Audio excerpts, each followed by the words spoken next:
Japan. Yan, Del Mundo. Tanungin natin kung ano yung improvement sa kanya using Porcher placenta. Yan, good afternoon, Sir Patrick.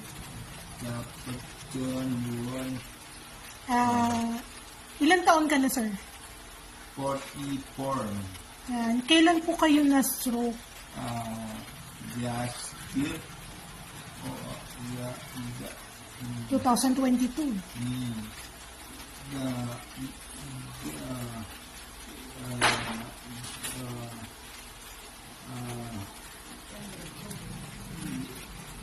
Dati, July. 2022. Okay. Ano po yung first na naramdaman mo after mo ma-stroke?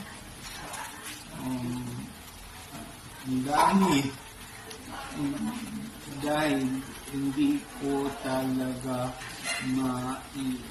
maigalaw ang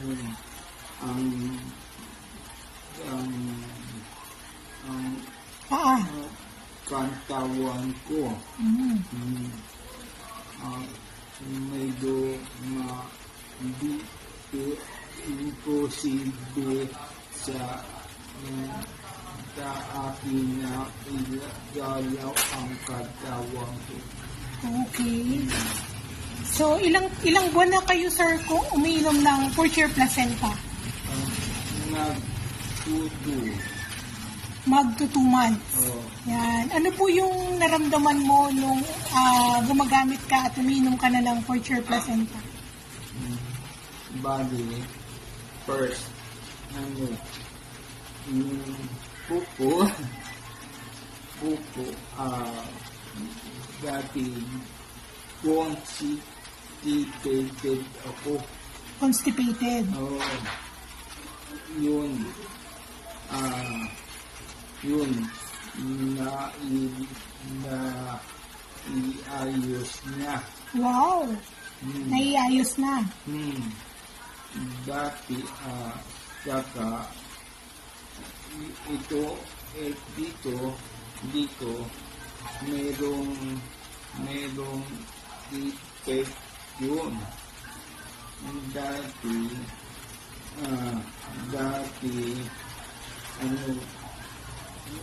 hindi ko siya maitas. Pero ngayon naitataas na. Wow.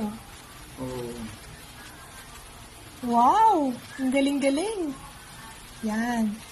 Sir Patrick, pwede po ba namin makita kung nakakatayo ka na ng ayos? Yan. O, diba? Yan po yung improvement kay Sir Patrick.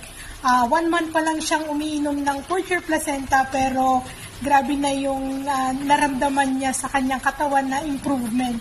So, i-document po natin yung progress na meron si Sir Patrick para nang sa ganun, mas ma-inspire natin yung ibang tao na talagang mayroong totoo sa product natin na Porcher placenta. Yan, Sir Patrick, last message po. Wala naman basta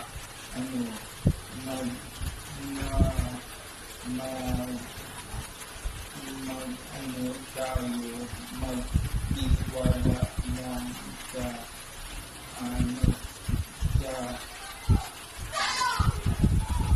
product natin. Yan. So, na-less na ba yung pains mo sa katawan? Yes, guys. Yes, na.